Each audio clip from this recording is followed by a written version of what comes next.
¿Qué tal, mis amados hermanos? Dios les bendiga. Un gusto estar con ustedes como cada semana para compartir el estudio de las Sagradas Escrituras que con seguridad siempre son una bendición para cada uno de nosotros y sin duda lo serán también hoy día, si es que esperamos que el compartir, el estudiar, el estar juntos sea como siempre una gran bendición. Antes que todo, les invito a que oremos para que Dios pueda dirigirnos en este día y podamos ser orientados por el Espíritu del Señor en su palabra para nosotros. Padre, en el nombre de Jesús te rogamos que tu Espíritu Santo sea con nosotros, que tú nos guíes, que tú nos muestres tu voluntad, tus propósitos, tus planes para nuestra vida y que todo lo que hagamos, Señor, sea agradable para ti. Gracias por tu amor, por tu misericordia y por tu presencia con nosotros. Guíanos en este día para estudiar tu palabra, que tu presencia sea con cada uno de nosotros, en el nombre precioso de Jesús. Amén y amén.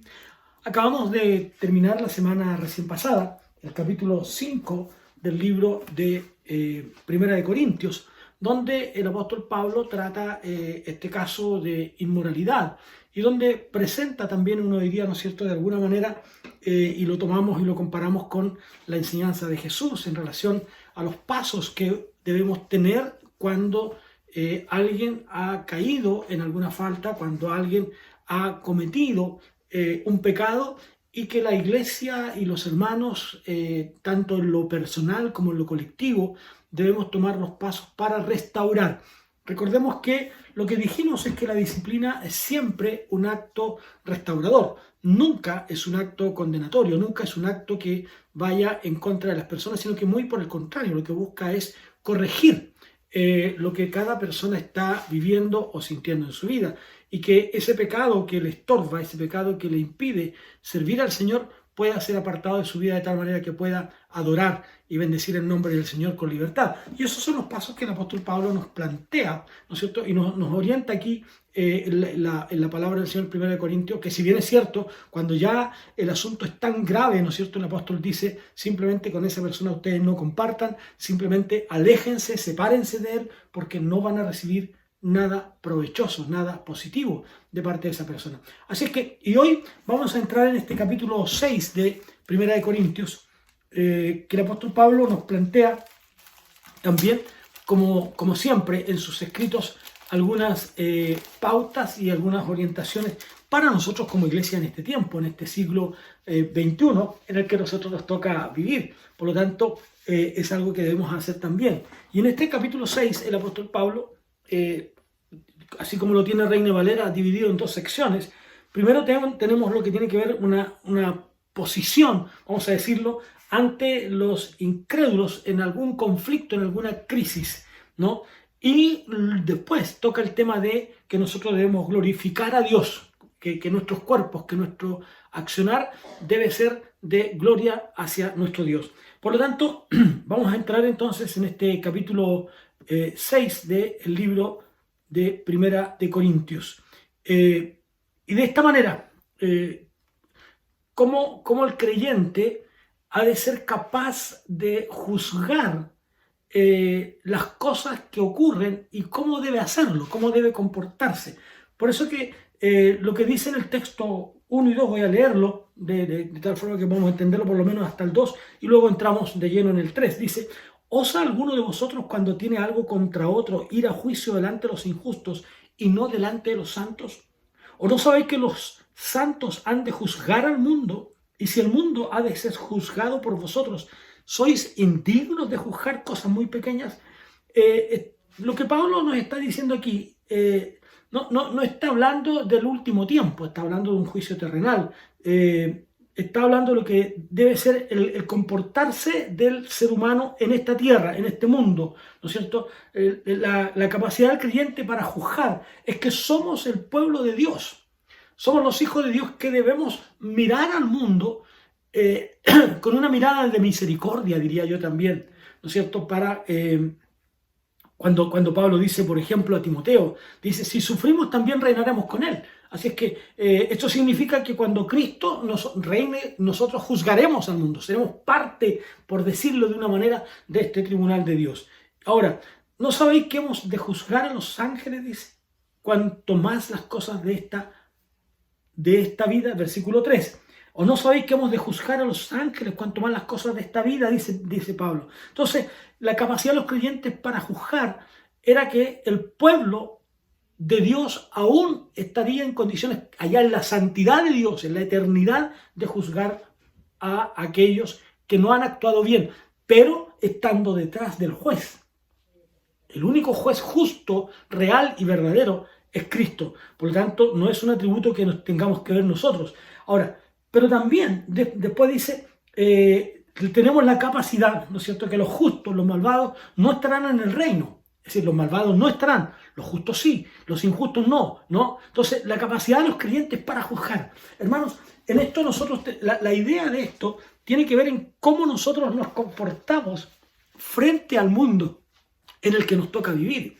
Es decir, cómo nosotros somos capaces de no involucrarnos y de juzgar, pero un juicio que motive, ¿no es cierto?, al reencuentro. Como dije en el capítulo 5, esto no tiene que ver con una disciplina condenatoria, con una disciplina que mande a la persona a cumplir una sentencia, ¿no es cierto?, sino más bien cómo somos capaces nosotros, cómo somos capaces de actuar de forma que la persona a la que estamos juzgando pueda volverse a Cristo, pueda tener esa voluntad de poder volverse al Señor, de poder volverse a la comunión con Dios. Esa es la tarea del cristiano en este juicio, en este juzgar a los demás, mirar a los otros, pero mirarlos con la capacidad que ellos tienen de volver a Dios, no de rechazarlos, sino de atraerlos, ¿no? De tal forma que ellos puedan tener esta capacidad de encontrarse con el Señor.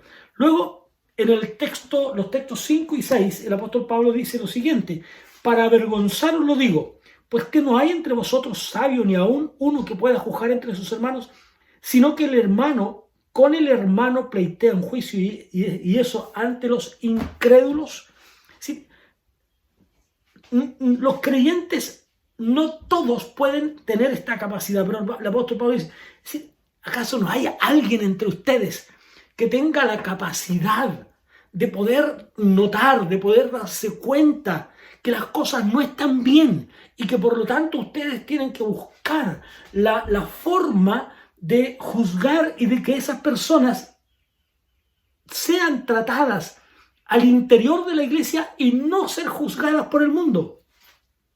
No podemos llevar un juicio de Dios para vergüenza vuestra, os digo. Cuando uno va a un tribunal secular, ¿qué está diciendo? Que ninguno de la iglesia, de los hermanos de este tribunal de Dios, ¿no es cierto?, ha sido capaz de juzgar con equidad, con justicia, ¿no es cierto?, cuando un par de hermanos. Entonces, conocemos esto y debemos tener esta precaución. El creyente tiene que tener la capacidad, el Hijo de Dios, para juzgar entre lo que está bien y lo que no lo está. Eso es lo que el apóstol Pablo nos está señalando aquí en este texto. Y tenemos que ver lo que él dice, por ejemplo, más adelante, cuando él dice, y esto ya es algunos de vosotros, pero ya habéis sido lavados. Es decir, ustedes tienen que mirar a los demás de la manera como ustedes eran.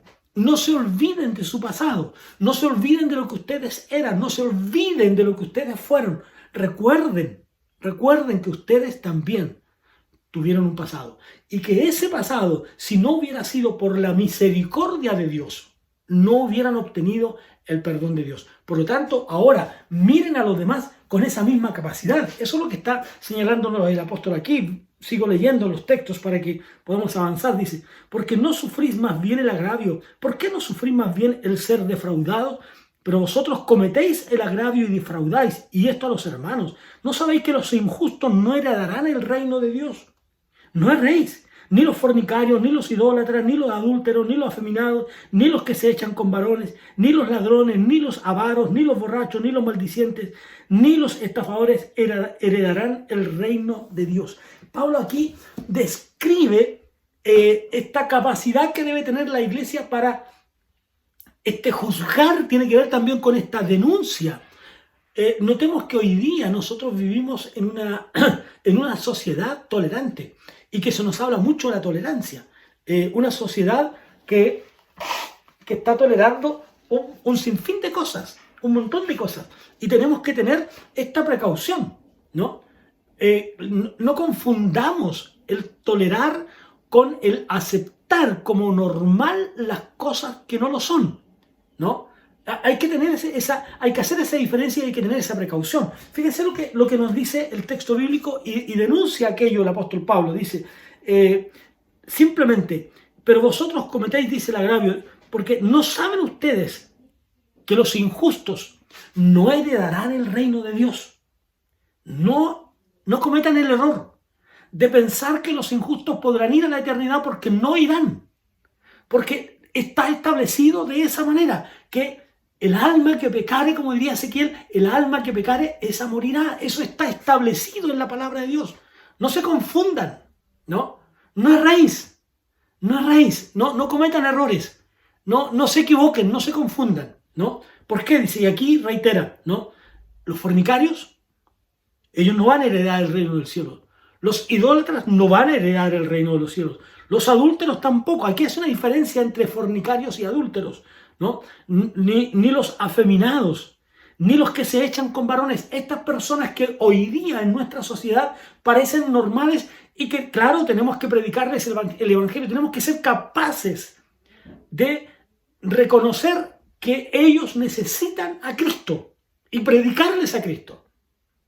Pero eso no significa que lo que puedan hacer sea algo realmente normal, porque no lo es. No se equivoquen, dice Pablo. No es así. Los injustos no van a heredar el reino de los cielos. El reino de los cielos lo heredarán aquellos que buscan, que se acercan a Dios con una actitud de humildad y de reconciliación a través de la obra perfecta de Cristo. No hay otra manera. Entonces, Pablo está señalándonos a aquellos. Entonces, ninguno de estos, ni los ladrones, ni los avaros, ni los borrachos, ni los maldicientes, ni los estafadores, heredarán el reino de los cielos.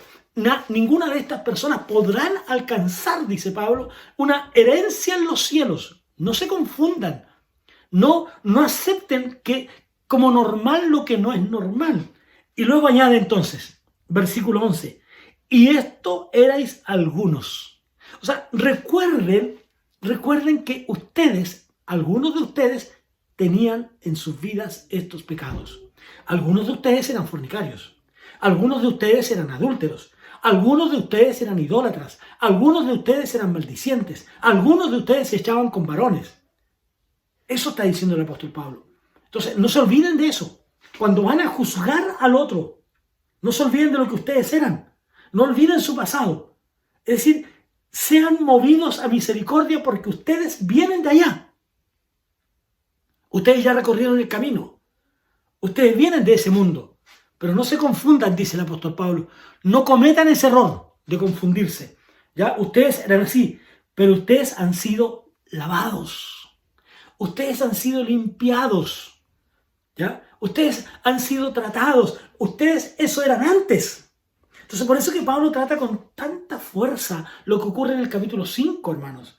Porque Pablo está diciendo, amigos, hermanos, cuidado, ¿no? Tengan esta precaución. Estas cosas ni siquiera entre los gentiles se nombran, ¿no? Entre los gentiles no hay hombres que tengan la mujer de su padre, por favor. No puede eso ser parte de la iglesia. Entonces aquí dice, pero no se olviden, ustedes eran así, pero tengan cuidado, ¿no? Entonces, pero ustedes ya están limpios. Y si ustedes están lavados, ¿para qué actuar de esa manera? La Biblia dice que el cerdo, ¿no es cierto? El cerdo vuelve al cieno, vuelve al barro. Usted puede limpiar, pero dice Pablo, nosotros encontramos en la Escritura que no podemos actuar como un cerdo. Perdónenme la expresión, puede sonar dura, ¿no es cierto? Que volvamos otra vez al barro. Ustedes ya están lavados, ustedes han sido limpiados. Por favor, dice Pablo, no pueden actuar de la misma manera que los otros. Tiene que haber en ustedes una diferencia, y una gran diferencia, ¿no? Y esto erais algunos de vosotros, mas ya habéis sido lavados, ya habéis sido santificados. Santificados. Ustedes han venido a Cristo y Cristo ha perdonado vuestros pecados. Cristo les ha dado una nueva vida. La sangre preciosa de Jesucristo ha limpiado sus pecados. ¿Se acuerdan de la experiencia de Isaías? Isaías decía, ¿cómo puedo yo hacerlo? Estaba allí en el templo, dice, yo no puedo acercarme a Dios, tengo labios inmundos, habito en medio de un pueblo que tiene labios inmundos. Sin embargo, dice, mis ojos han visto a Jehová. pero me voy a morir. Me voy a morir porque frente a la santidad de Dios no puede haber pecado y por lo tanto yo voy a morir a causa de mi pecado.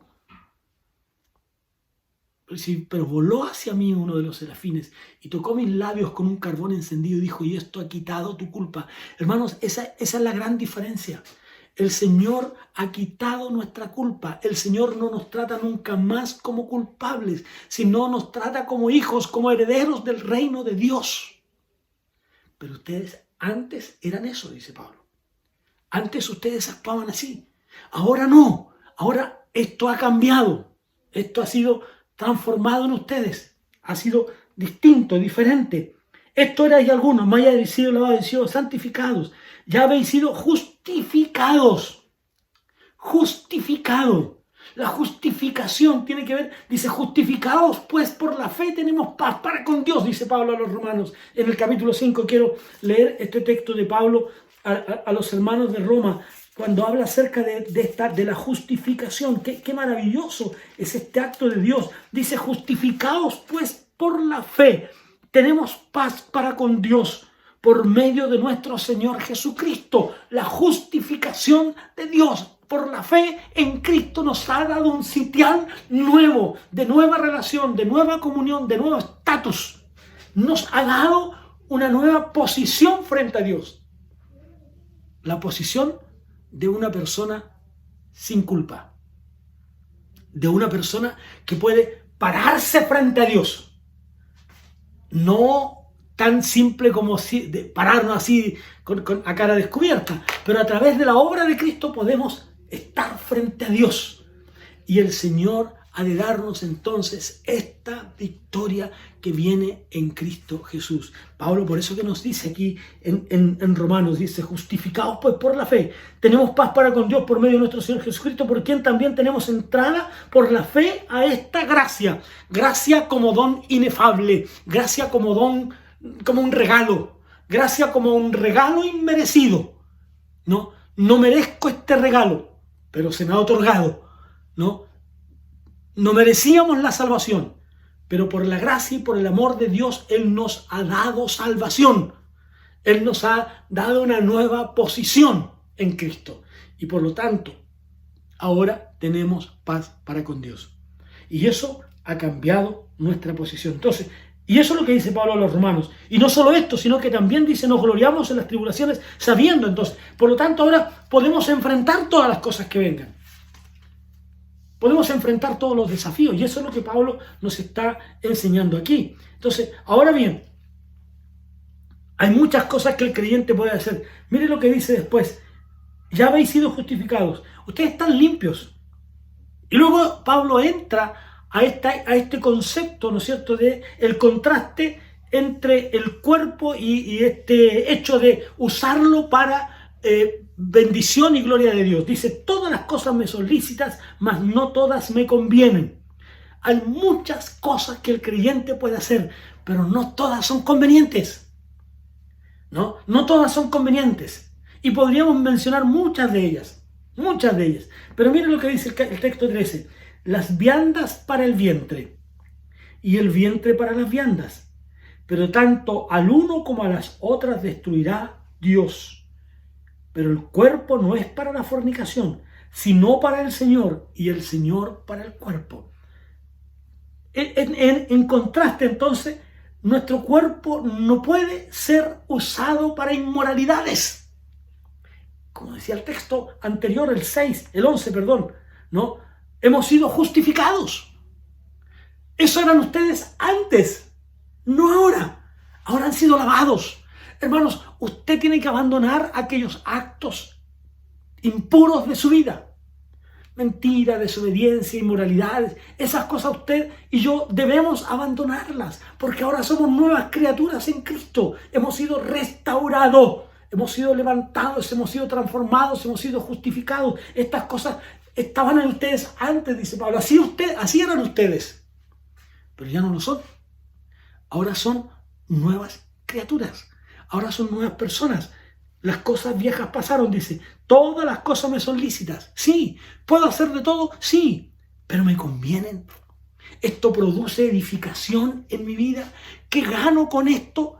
¿Logro alguna cosa con esto? ¿Logro algún beneficio espiritual con este acto que voy a hacer?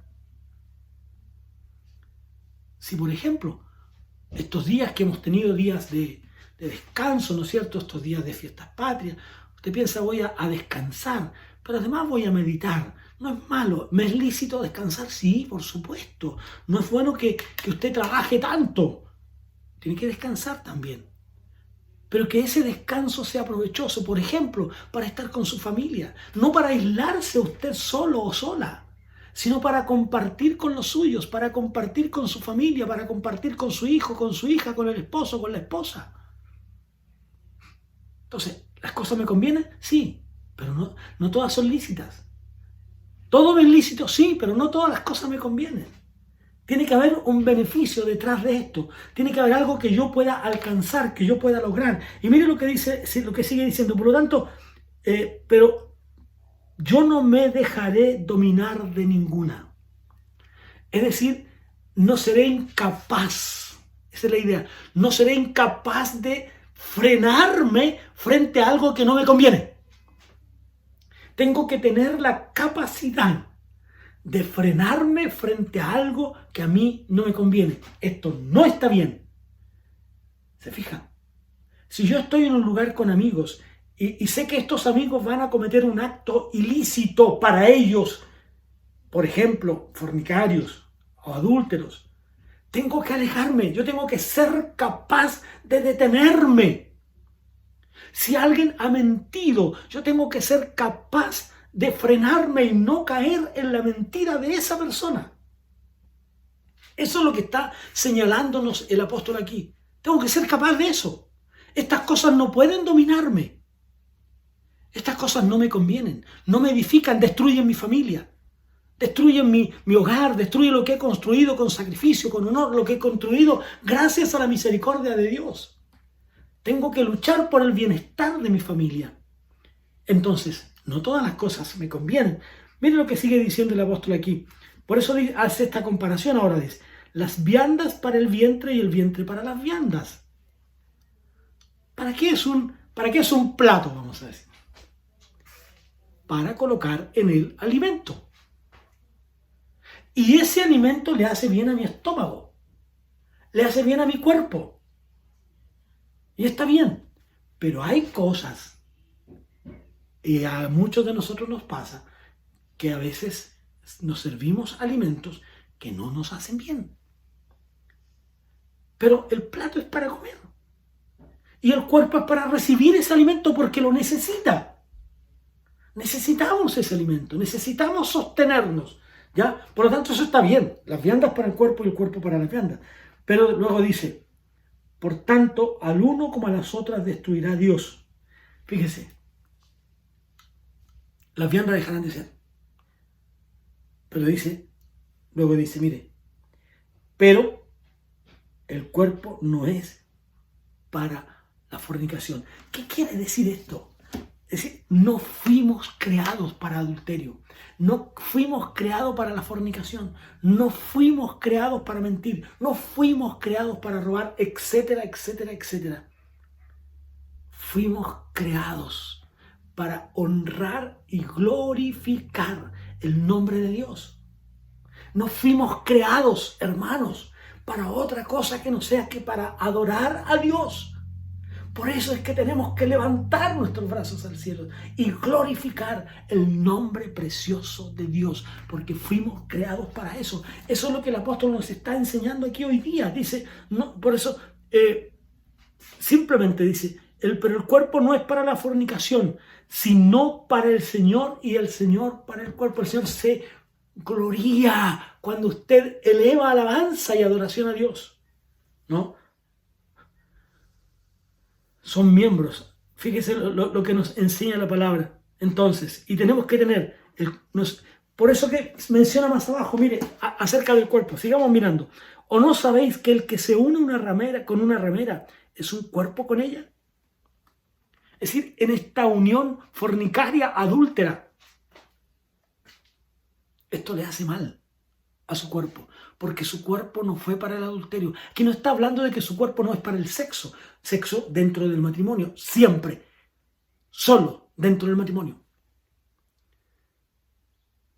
Lo que está diciendo es que usted no puede sino entender que el que se une con una ramera es un cuerpo con ella.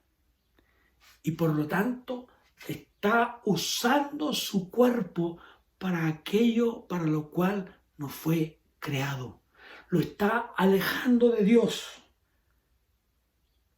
Luego dice, viene esta gloriosa comparación. El que se une a Dios, un cuerpo es con el Señor. Un cuerpo es con el Señor. Entonces, decidan, ¿qué van a hacer? ¿Dónde van a unirse? ¿Qué van a hacer con ustedes? Todas las cosas me son lícitas, sí, pero no todas me convienen. Por lo tanto, sigue añadiendo el apóstol Pablo, y con esto ya prontamente voy a ir terminando. Dice, huid de la fornicación. Cualquier otro pecado que el hombre cometa está fuera del cuerpo, más el que fornica contra su propio cuerpo fornica, involucra su cuerpo. ¿Se da cuenta? Involucra a su cuerpo en esto. ¿O ignoráis que vuestro cuerpo es templo del Espíritu Santo? En vuestro cuerpo habita el Espíritu de Dios y ustedes están dando lugar. Por eso que decíamos antes, ¿no? Cuidado contra las acechanzas del diablo. El diablo andará buscando cómo destruirlo. Pero tenga cuidado, tenga cuidado. Por eso que lo está mencionando aquí. ¿Ignoráis que vuestro cuerpo es templo del Espíritu Santo? ¿Qué dijo el Señor Jesús? Es necesario que yo me vaya, pero vendrá sobre ustedes el Espíritu Santo y estará con ustedes. El Espíritu Santo de Dios ha entrado en nosotros, está en nosotros, vive en nosotros. Y por lo tanto, es para adorar y bendecir el nombre de Dios, el cual está en vosotros, el cual tenéis de Dios y que no sois vuestros. Y termina este capítulo 6 diciendo, porque habéis sido comprados por precio. Dios pagó un precio para que usted fuera salvo. Usted le pertenece a Dios porque Él pagó el precio. Y por lo tanto usted le pertenece. Glorificad pues a Dios en vuestro cuerpo y en vuestro espíritu, los cuales son de Dios. Hagan esta combinación, cuerpo y espíritu, y honren y glorifiquen a Dios con vuestros cuerpos. De esa manera, ustedes estarán honrando a Dios. De esa manera, ustedes estarán glorificando a Dios. De esa manera, ustedes estarán dándole a sus cuerpos el uso absolutamente correcto. El uso que merecen como cuerpo de Dios. En esta unión, cuerpo y espíritu, el Espíritu de Dios que viene a nosotros, que entra en nosotros, que vive en nosotros, que está en nosotros, entonces se produce este hecho maravilloso y junto el Espíritu de Dios produce en nosotros la adoración y la alabanza a nuestro Dios. Glorificad pues a Dios en vuestros cuerpos. Hermanos, este es el gran desafío para nosotros. Vivamos pensando, ¿hay cosas? ¿Me son lícitas? Sí. ¿Me convienen? ¿Me ayudan? ¿Me sirven? ¿Tendré provecho de ella? ¿Alabaré a Dios con ella? ¿Seré lo suficientemente capaz para honrar el nombre de Dios con esas cosas? ¿O simplemente me alejarán de Dios? Si me alejan de Dios, entonces no me convienen. Si me apartan de Dios, entonces no me convienen. Si estropean mi relación con Dios, entonces no me convienen. Por lo tanto, lo que debo buscar son aquellas cosas que honran, que glorifican el nombre de Dios. Solo así yo alcanzaré la victoria maravillosa. La próxima semana hablaremos acerca del matrimonio, hablaremos acerca de la familia. Les invito para que podamos reunirnos la próxima semana para seguir entonces pensando en esto. Recuerde, su cuerpo es para honrar a Dios. Oremos. Padre, gracias por tu infinito amor con nosotros, por tu misericordia, por tu gracia poderosa sobre nuestra vida, porque tu Espíritu Santo está con nosotros y porque tú nos guías cada día. A ti y solo a ti, la honra y la gloria por los siglos de los siglos. Amén. Que Dios les bendiga. Un gran abrazo. Bendiciones.